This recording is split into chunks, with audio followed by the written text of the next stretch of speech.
모르드게와 하만 사이의 갈등이 시작이 되었습니다.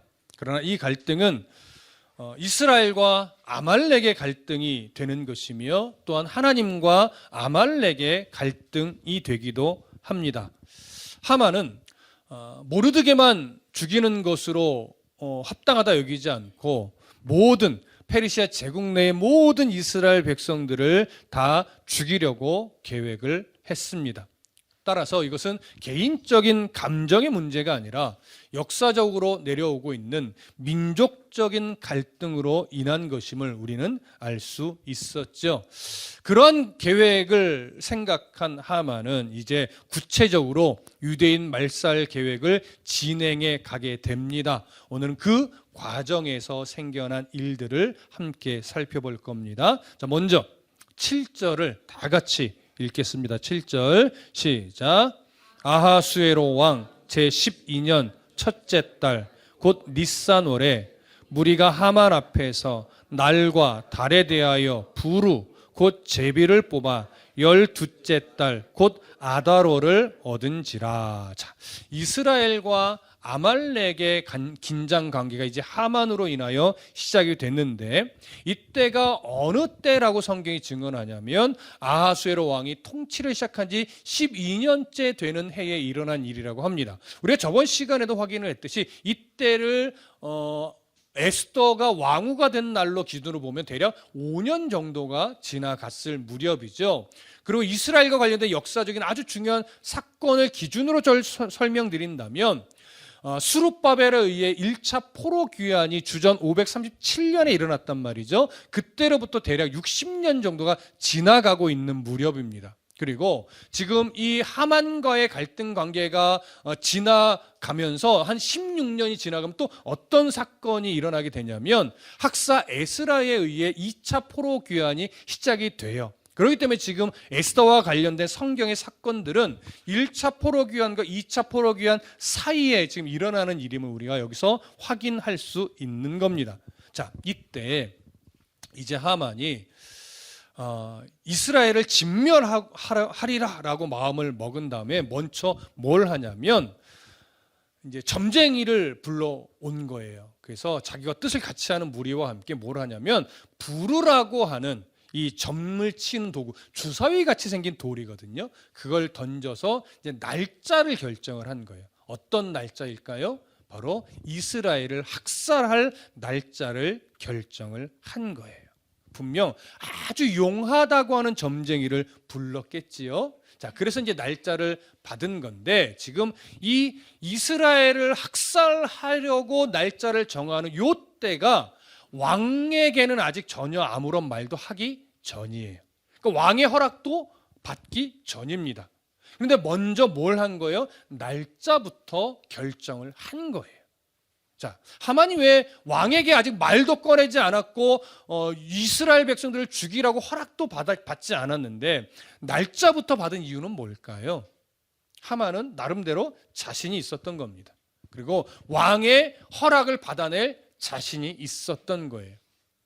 하나님이 살아계시지 않다면 하만의 자신감은 나름 근거가 있습니다. 그리고 충분히 가능성이 있습니다. 하지만 하나님이 살아계시기 때문에 그가 날짜를 받는다 하더라도 그대로 이루어지리란 보장은 할 수가 없는 거죠. 바로 악인의 어리석음이 여기에 있는 거예요. 살아계신 하나님께서 허락하시지 않으면 어떤 계획도 이루어질 수 없다는 것을 전혀 고려하지 못해요.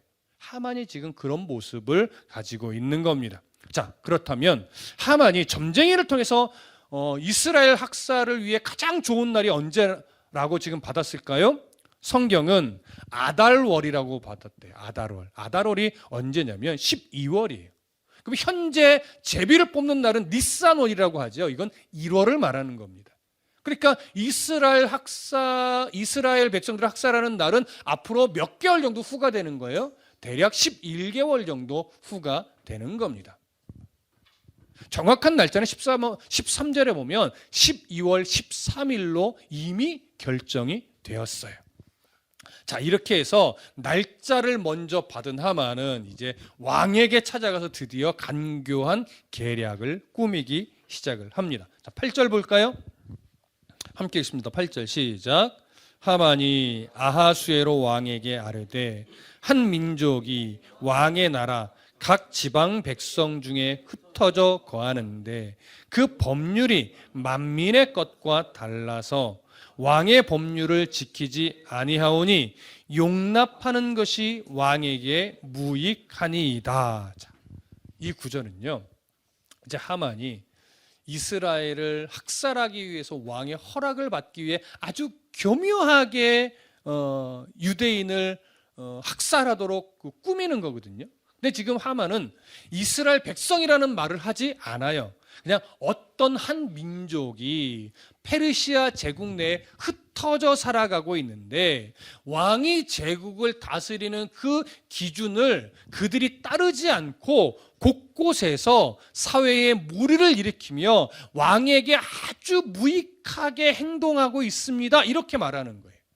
근데 여러분, 페르시아 제국을 다스리는 이 페르시아 왕의 기본적인 정책 방향은 뭐냐면 반란의 조짐을 보이지 않는 이상 상당히 많은 부분을 관용적으로 다스려요. 그래서 그들의 민족의 관습도 그냥 인정을 하고요. 민족의 종교도 인정을 하고요. 그 민족이 가지고 있는 아주 고유한 문화도 허락을 해요. 그래서 마음껏 민족답게 살아라. 다만 뭐만 하지 말아라? 페르시아 제국을 상대로 반란을 일으키지 말아라. 그리고 세금만 제대로 내라. 그러면 전혀 문제 없이 살아갈 수 있다. 이렇게 허락을 했단 말이죠. 그래서 페르시아 제국 내 대부분의 여러 나라들은요, 진짜 그 정책에 따라 아무런 문제도 일으키지 않고 잘 살아가고 있었어요. 그런데 제가 그 말씀드렸죠. 페르시아 제국 내에 이스라엘을 향해서는 굉장히 부정적인 시각을 가지고 있다고 말씀드렸잖아요. 그건 다른 문제가 아니고요. 유일신 사상에 입각해서 자꾸 다른 종교들을 인정하지 않는 것에 불편한 시선을 갖는 것이지 무리를 일으키고 소동을 일으켜서 문제가 되는 건 아니었어요. 그러니까 다툼은 없단 말이죠. 근데 지금 하만은 뭐라고 말하는 거예요? 어느 한 민족이 왕이 제국을 다스리는 정책에 자꾸 반기를 들면서 곳곳에서 소동을 일으킨다는 거예요. 그런데 여러분, 제국 내에서 이런 소동이 일어나면 그 제국 내의 관리들이 가만히 있을까요? 이미 그 소동을 잠재우고요. 왕에게 보고가 사실 이미 들어가요. 왕이 모르는 상태에서 곳곳에서 소동이 이렇게 진멸할 만큼의 소동이 일어날 수 없습니다. 그런데도 하만은 간교하게 계략을 꾸미는 거예요. 왕에게 아직 보고는 되지 않았으나 곳곳에서 이 한 민족이 자꾸 무리를 일으키며 왕에게 전혀 도움이 되지 않는 민족이 있습니다. 이렇게 말하는 거예요. 그러니까 결국 그런 민족은 왕에게 무익하니 뭐 해달라는 거예요? 죽일 수 있도록 허락해달라는 거죠. 그래서요, 다음 절에서 이렇게 이야기를 끌어가요. 9절 볼까요? 9절 함께 읽습니다. 시작.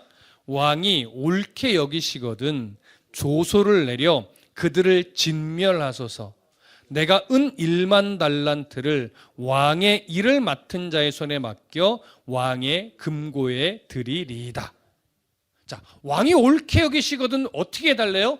조서를 내려달래요. 여러분, 조서를 내린다는 게 어떤 의미인지 알죠? 왕의 인장반지를 찍어 조서를 내리면 이제 그 이후부터는 왕이라도 그것을 철회할 수 없어요. 이미 우리는 어디서 확인을 했어요? 와스들을 폐위하는 조서를 내릴 때 우리가 확인했습니다. 그것이 페르시아의 아주 엄한 법이었어요. 그런데 하만이요, 지금 왕이 조서로 그 하찮은 민족을 진멸하도록 허락해 달라라고 말을 해요. 여러분, 이렇게 한 민족이 진멸될 때요, 사실은 문제가 크게 두 가지가 생겨요. 페르시아 제국의 입장에서 그 두 가지 문제가 뭘까요? 첫 번째는 노동력이 사라지는 거예요. 당시 페르시아 제국 전역 내에 흩어져 살고 있던 이스라엘 백성들은 남녀노소 합치면 대략 400만 명 정도로 보거든요. 여러분, 그 400만의 노동력이 사라지는 거예요. 그리고 400만이 내는 뭐가 또 사라져요? 세금이 사라져요. 이건 왕에게 있어서, 페르시아 제국의 왕에게 있어서 어마어마한 손실이에요.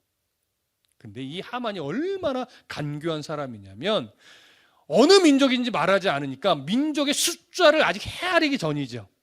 근데 헤아리기 전이지만 한 민족이 살아내면 분명 노동력과 세금이 감소한단 말이에요. 이걸 계산을 할 수 있잖아요, 왕이. 계산하기 전에 무슨 말을 하나 딱 언급을 하냐면 허락만 해주시면 제가 왕에게 뭘 드리겠대요? 은 1만 달란트를 드리겠대요. 여러분, 달란트 우리가 사실 성경을 들을 때 종종 들어서 이게 큰 액수겠구나라고 생각을 하시잖아요. 근데 이게 단순히 큰 액수 정도가 아니에요. 그냥 엄청난 액수네, 이 정도가 아니에요. 어떻게 비교를 제가 해드리면 이해가 확 올 거냐면, 일단 은 1만 달란트의 무게는요 대략 340톤이에요. 킬로그램이 아니에요. 340톤에 해당하는 양이고요. 페르시아 제국이 1년 동안 이 제국 내에서 세금을 걷어들이잖아요. 어마어마한 제국의 사람들에게 세금을 걷어들이는데 그 1년치 세금이 얼마만큼의 양이냐면 은 14,560달란트예요. 1년의 세금이 14,560달란트인데 지금 하만이 얼만큼을 바치겠대요? 은 1만 달란트를 바치겠대요. 페르시아 제국에 걷어들이는 1년 세금의 60%를 바치겠다는 거예요. 이게 한 개인에게서 나올 수 있는 돈이겠냐고요. 어마어마하죠. 그러니까 이것만 봐도 일단 우선적으로 하만이라는 사람이 얼마만큼의 부자인지 조금은 가늠할 수 있어요. 하지만 자기애가 가지고 있는 걸로 1만 달란트를 다 드리겠다는 의미는 아닐 거예요. 하만의 속셈은 이거죠. 이스라엘 백성들을 다 죽이면서 무엇도 빼앗냐면 나중에 이제 그 명령에 나오는데 재산도 탈취하라는 명령을 같이 내요.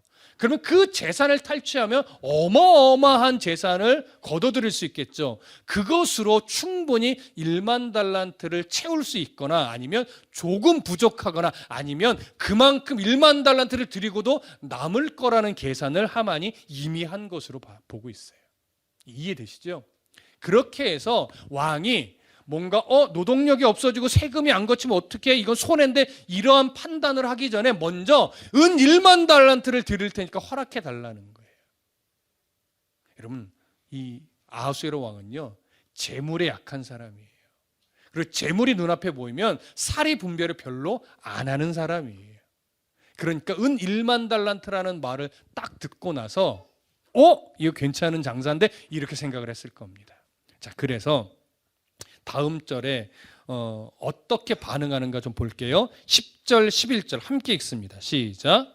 왕이 반지를 손에서 빼어 유다인의 대적 곧 아각 사람 함무다다의 아들 하만에게 주며 이르되 그 은을 네게 주고 그 백성도 그리하노니 너의 소견에 좋을 대로 행하라 하더라. 자, 아하수에로 왕이 지금 어떻게 반응해요? 당시 옥새 역할을 하던 자기 인장반지를 빼서 그냥 줘요. 그러니까 이건 전권을 위임하는 거예요. 네가 좋을 대로 하라. 근데 여기에 아주 상식적이지 않은 부분이 있죠. 일단 도대체 어느 민족을 두고 얘기하는 거냐? 묻지 않아요. 또 하나, 뭘 점검 안 해요?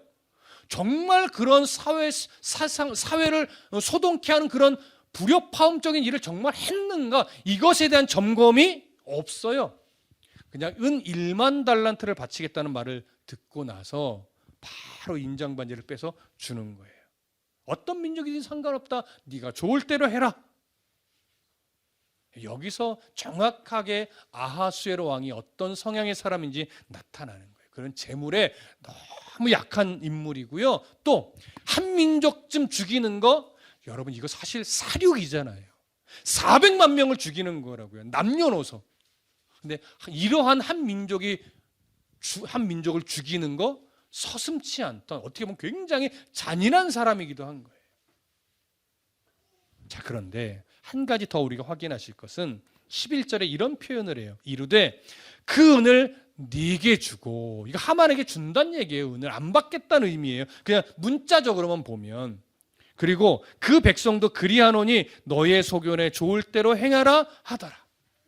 마치 아하수에로 왕이 야, 은 1만 달란트 안 받아도 돼, 네가 하고 싶은 대로 해, 이런 의미처럼 보이잖아요. 하지만 그런 의미가 아닙니다. 여기서 은을 안 받겠다고 표현한 것은요, 당시에 상거래를 할 때요, 처음에는 아유 괜찮아요, 안 받아도 돼요 라고 그냥 예의 차원에서 하는 관용적인 표현이에요.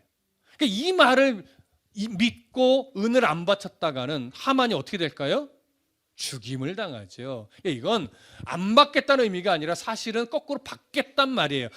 괜찮은데 은 1만 달란트면 내가 허락하지, 이런 의미지, 그거 안 받아도 돼 라고 처음에 입을 열었다고 해서 이건 안 받겠다 거절하는 것이 아니란 말이죠.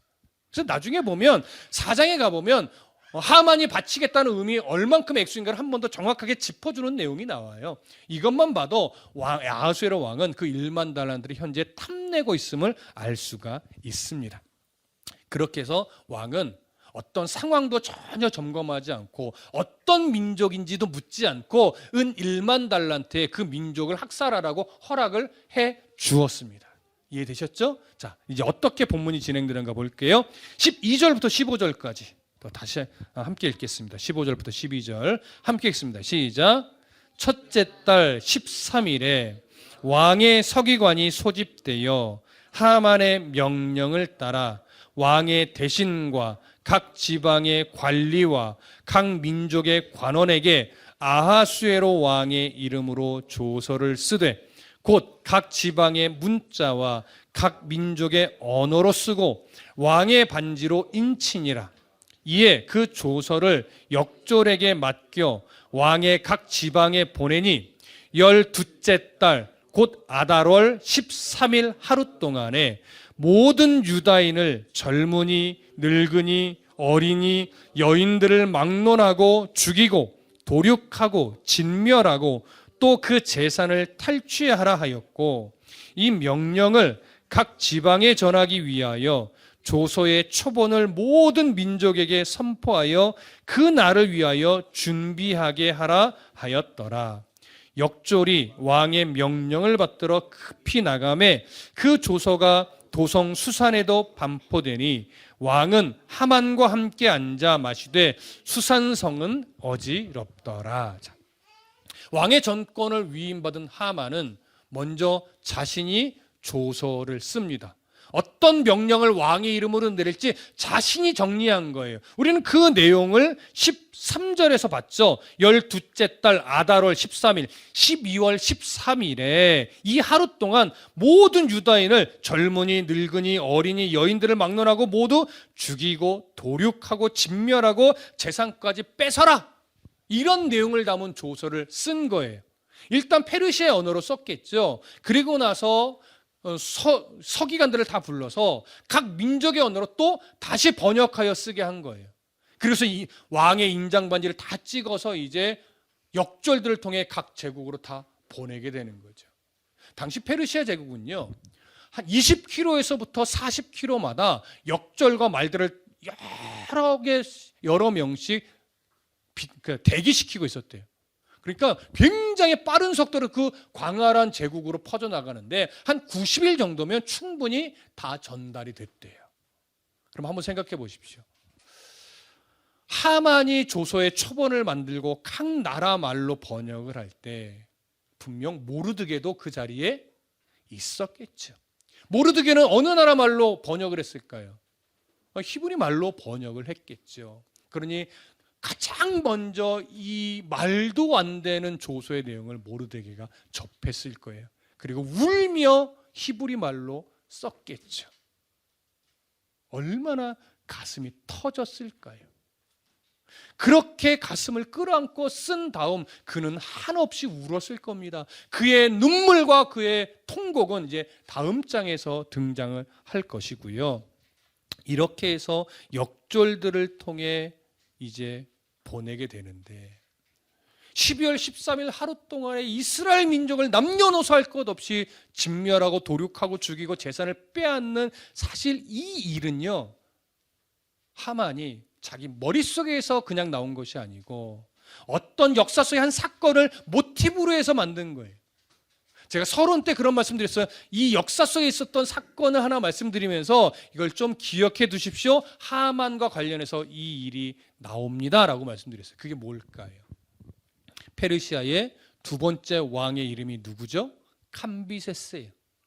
캄비세스가 이제 두 번째 왕이 된 다음에 애굽 원정을 나갈 때가 있었어요. 이집트를 정벌하기 위해서 원정을 나가는데 그때 문득 나가기 전에 뭐가 염려됐냐면 자기의 왕권이 위협받을 것을 걱정했어요. 근데 누가 가장 위협이 되는 인물이냐 생각해 보니까 자기의 동생이었어요. 내가 나라를 비운 이후에 그 동생이 자기 왕 행세를 하며 나를 없애고 왕이 되면 어떡하지? 이 고민을 하게 된 거예요. 그래서 신하를 지켜서 동생을 죽이고 애굽 원정을 떠났습니다. 근데 애굽에서 열심히 막 싸우고 있는데 페르시아에서 소식이 하나 들려와요. 동생이 나타나서 왕 행세를 하고 있다는 거예요. 캄비세스는 깜짝 놀랐죠. 분명 내가 죽이고 왔는데 누가 내 동생으로서 나라를 다스리고 있단 말인가? 혹시 신하들이 안 죽인 것이 아닌가? 이런 여러 가지 생각과 때로는 두려움에 막 사로잡히는 거예요. 그래서 페르시아로 돌아오려고 하다가 돌아오지 못하고 갑작스럽게 죽게 됩니다. 자, 그렇다면 이제 캄비세스가 죽었으니 페르시아 제국의 왕권은 이제 누구 손에 있는 거예요? 캄비세스의 동생으로 여겨지는 그 사람의 손에 다 넘어간 것과 똑같은 거예요. 그런데 페르시아 제국 수산에요. 귀족이 있었어요. 다리오와 함께 6 귀족이 있었는데 그 귀족이 그 캄비세스의 동생을 자처하며 등장한 사람이 가짜라는 걸 알았어요. 누구냐면 마고스라고 하는 사제의 동생인데 캄비세스가 몰래 동생을 죽였기 때문에 동생이 죽은 걸 아직 아무도 모르는 상태였던 거예요. 이걸 이 마고스가 알았던 거예요. 근데 놀랍게도 그 캄비세스의 동생의 외모와 마고스라고 하는 사제의 동생의 외모가 너무 닮은 거죠. 그래서 이때 내 동생을 캄비세스의 동생으로 딱 세워서 왕처럼 행세하면 이 나라 집어먹을 수 있겠다 이렇게 생각을 한 거죠. 그래서 주변의 마고스들과 함세해서 이 동생을 왕으로 딱 세워놓고 실제 모든 일은 자기가 앞장서서 한 거예요. 그러니까 이 동생을 사람들 앞에 잘 안 내보낸 거예요. 왜? 거의 비슷하지만 누구라도 알아볼 수 있으니까 가능하면 앞에 내세우지 않은 거예요. 그런데 이 다리오와 귀족들이 그걸 알게 돼요. 저거 가짜구나. 이걸 확인하고 나서 이 다리오와 6명의 귀족 집안이 반란을 일으켜서 그 캄비세스의 동생을 자처하던 가짜를 죽이고 또한 이 일을 주도했던 마고스와 합세했던 다른 사제들, 마고스라 불리는 사제들을 다 죽입니다. 그리고 나서 이제 다리오가 3번째 왕이 되는 거죠. 다리오가 왕이 된 이후에 이 페르시아 제국은 이제 그로 인해서 어떤 문화가 하나 생겨났냐면 왕권을 위협하던 마고스를 모두 죽이는 축제의 날이 하나 생겨난 거예요. 굉장히 잔인하고 부정적인 축제이긴 하지만 하루만큼은 마고스들을 다 죽여도 좋다라고 하는 마고스 살해 축제의 날이 하나 만들어진 거예요. 이게 마고포니아라 불렸어요. 이날은 사제들이 집 밖을 나갈까요? 안 나갈까요? 안 나가요. 나갔다가 죽임을 당하면요, 이건 죄가 안 되는 날이에요. 그러니까 이날 하루는 마고스들이 너무나 두려워하면서 어떻게 해서든 집 밖을 안 나가고 숨어서 지내는 날이기도 합니다. 이 날을 모티브로 해서 이 하만이 유대인 살해의 날을 만들려고 작정하고 지금 시행을 하고 있는 중에 있는 겁니다. 그래서 조서까지 이미 내려졌으니 이 날은 결정이 되어 버린 거지. 그러니 이 조서를 받고 이 내용을 확인하게 되는 순간 모든 유대인들은 다 어떻게 될까요?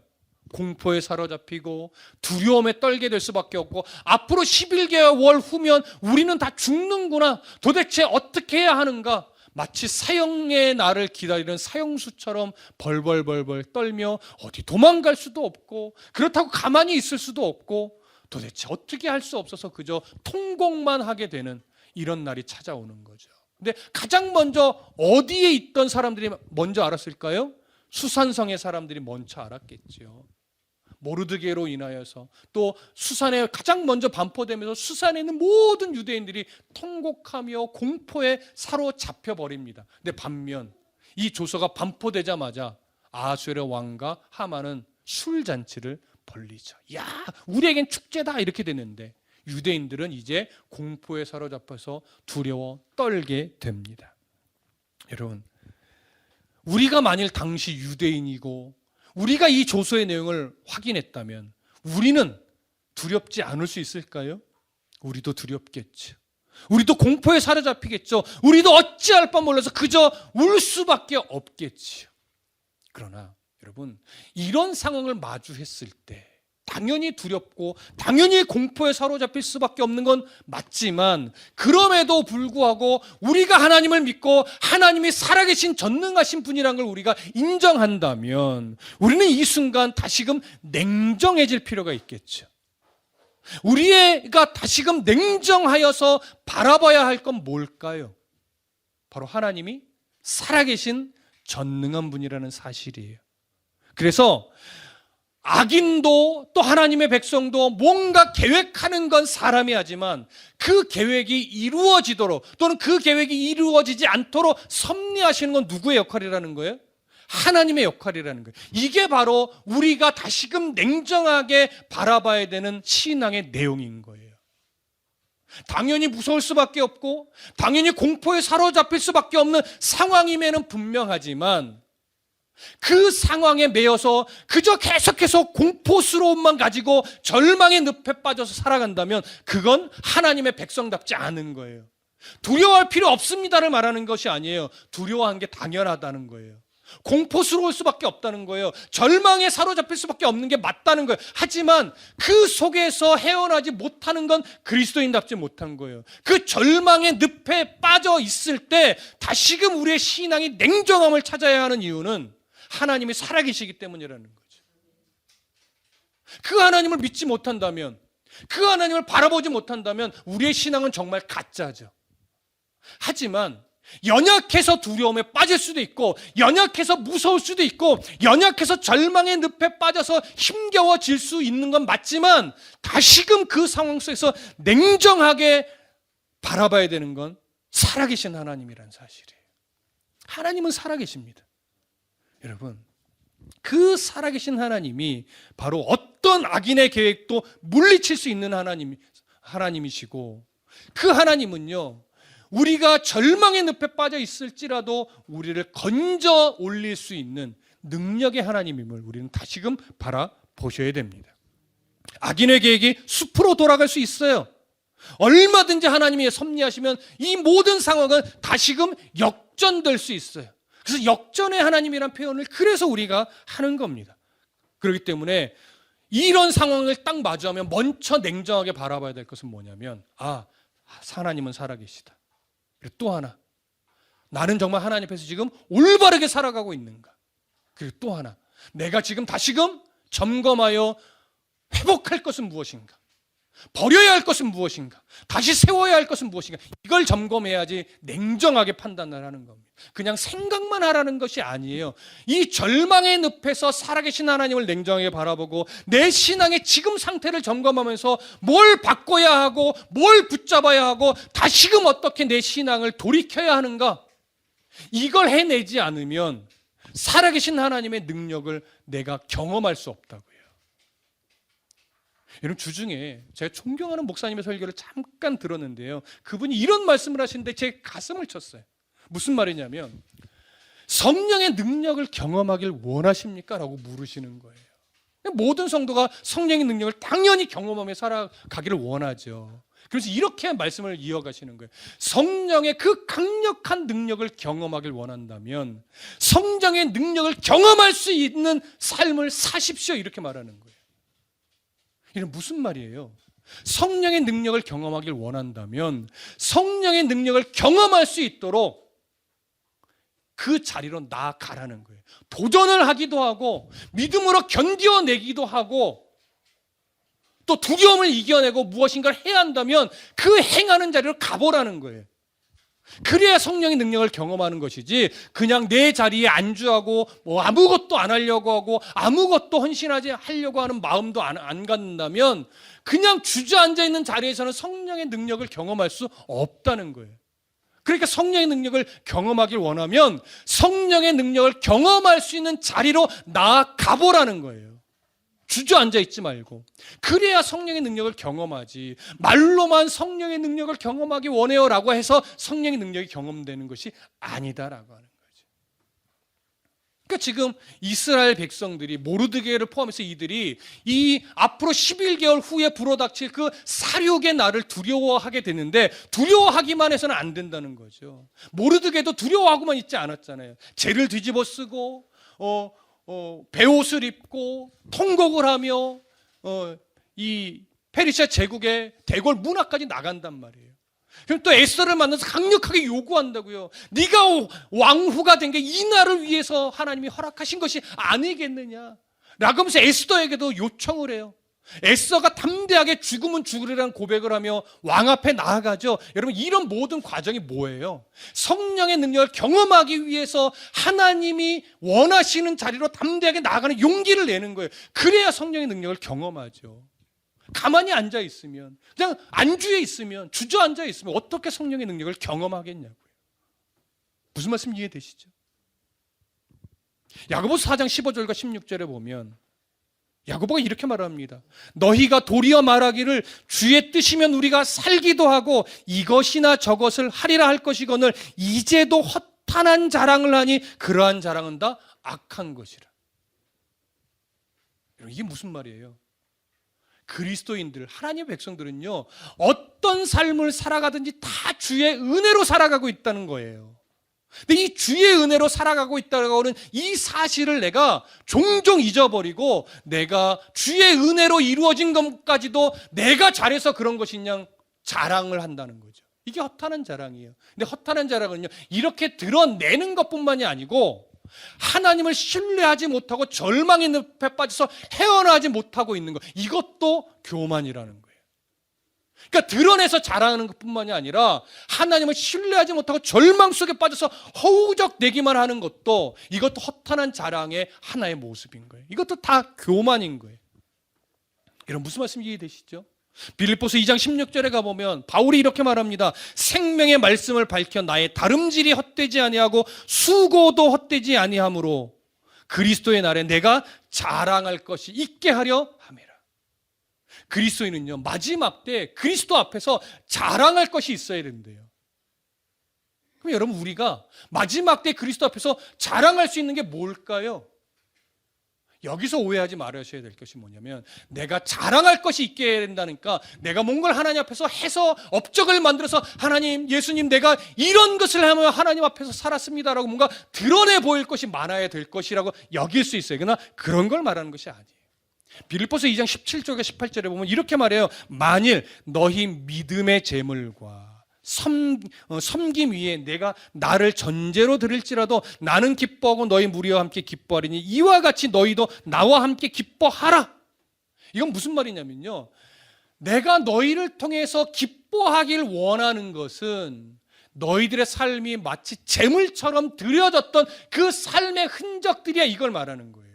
업적을 요구하지 않고요, 그냥 너희가 재물처럼 살아냈던 삶의 흔적들, 그걸 보고 내가 기뻐하길 원한다, 이 말이에요. 그러니까 무슨 의미입니까? 일상을 살아내면서 정말로 내 삶이 하나님의 자녀다워지려고 허탄한 자랑에 빠지지 않기 위해 노력하고 허황된 절망의 늪에서 헤어나지 못하지 않기 위해서 또 주님의 도우심을 날마다 구하며 넘어지더라도 주님 붙잡고 일어나고 쓰러지더라도 다시 주님 붙잡고 일어나고 어떻게 해서든 내 말과 행실에서 그리스도인다움을 잃어버리지 않기 위해서 부단히도 나를 쳐서 복종시키며 노력했던 그 자복의 흔적들, 주님 때문에 기꺼이 포기했던 흔적들, 주님 때문에 기쁘게 잃어버리기를 아까워하지 않았던 흔적들, 나보다 남을 더 존귀하게 여기려고 애썼던 흔적들, 남의 눈에 티를 보기 전에 내 눈에 있는 들보를 보려고 노력했던 흔적들, 그것을 하나님 보길 원한다는 거예요.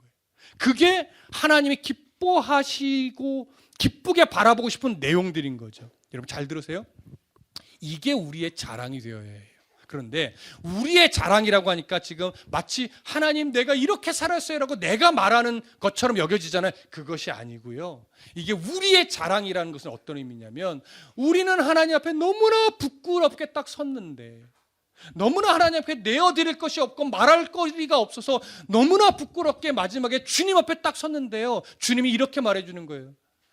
내가 너의 그 인생의 그 힘겨운 삶 속에서 나를 놓치지 않으려고 그 흘렸던 눈물, 난 그게 너무 자랑스럽다라고 주님이 말씀해 주는 거예요. 이게 우리의 자랑인 거예요. 너 이것도 잘했고 저것도 잘했고 야 이거 대단해서 이것도 물론 있겠지만 너 나를 놓치지 않으려고 그때 그렇게 통곡의 눈물을 흘렸지. 내가 그때 얼마나 기뻐했는 줄 아니? 너 그때 그 돈 붙잡지 않고 나 붙잡으려고 그렇게 힘썼지. 눈물을 머금고 그거 잃어버렸지. 내가 그때 그 모습이 너무나 기뻤다. 난 네가 너무 자랑스럽다. 이렇게만 해주시는 거예요. 그러니까 나의 연약한 삶을 하나님이 기뻐해 주시며 자랑스럽게 여겨주시는 것이 뭐냐면 마지막 날에 내가 자랑할 것이 있게 하려 함이라는 바울의 말에 담긴 진짜 의미예요. 내가 자랑하는 게 아니라고요. 나의 연약한 삶의 흔적을 예수님이 자랑스럽게 여겨주시는 거예요. 이게 우리의 힘이고 이게 우리의 자랑이죠. 여러분 무슨 말씀 이해되세요? 여러분 인생 속에 우리는 어느 누구나 맨날 좋은 일만 있지 않아요. 예수 믿고 기도하고 예배 안 빠지고 헌금하고 봉사하고 헌신을 해도 좋은 일만 일어나지 않아요. 힘겨운 상황은 계속해서 일어나고 이해할 수 없는 상황도 날마다 일어나고 도무지 인정이 안 돼서 하나님이 원망스럽게 여겨지는 순간도 찾아온단 말이에요. 그 상황이 부닥치면 두렵고 힘겹고 어렵고 원망도 되고 자포자기하고 싶은 순간도 오지요. 이해된다고요. 그런데 그때 그러고만 있지 말고 냉정하게 신앙을 보라는 거예요. 하나님이 도대체 어떤 분인지. 그러면 그때 내가 어떻게 하나님을 다시 바라보고 냉정하게 내 신앙을 어떻게 다시 점검하면서 어떻게 내 삶을 하나님께 드릴까 이 고민을 하며 다시 신앙의 중심을 붙잡잖아요. 하나님이 그걸 기뻐한다는 거예요. 그 애씀과 그 눈물과 그 통곡을 하나님이 자랑스럽게 여겨주신다는 거예요. 그게 신앙이잖아요. 그게 신앙이 잘하는 거죠. 그게 신앙의 힘이고 실력이죠. 아무리 아하수에롱이 반지를 빼서 하만에게 줘도요, 하나님이 허락 안 하면 이스라엘 백성 죽이지 못한다고요. 전능하신 하나님의 손에 있다고요. 왜 인장반지를 죽여 놔뒀겠습니까? 그 상황을 통해서 도대체 하나님을 좀 경험하라는 거예요. 너희들이 뭘 잃어버리고 있었는지, 뭘 놓치고 살고 있었는지 좀 보라는 거죠. 여러분, 저에게 말하지 못했던 삶의 희노애락들이 얼마나 많으시겠습니까? 차마 입을 열어 다 말하지 못한 가슴의 애환들이 얼마나 많으시겠습니까? 그러나 그때 사람에게는 말을 못하겠지만 그런 애환들, 그런 아픔들, 그런 통곡들을 이제는 하나님께 내어 맡기고 다시금 하나님이 어떤 분인지 바라보십시오. 하나님이 우리를 놓치지 않습니다. 하나님 우리를 진심으로 사랑합니다. 그리고 그 통곡의 눈물을 하나님이 오히려 네가 나를 사랑하기 위해 흘렸던 눈물들을 내가 다 받았다. 나는 네가 자랑스럽다. 그럼에도 오늘 이 자리에 나와 예배하고 있는 나는 네가 자랑스럽다라고 우리를 칭찬하신단 말이죠. 마지막 때 그 칭찬을 받기 위해서도 오늘 더 잘 견디십시다. 마지막 때 그 칭찬과 자랑을 우리가 받기 위해서 오늘보다니도 기쁨으로 감사함으로 주님 바라보는 일, 많은 건 못해도 내가 오늘 주님을 사랑하여 이렇게 예배하고 있는 일만큼은 포기하지 마십시다. 오늘 그 사랑 앞에 하나님을 바라보는 우리의 믿음이 더 견고해지기를 소망하고 축복합니다. 기도하겠습니다.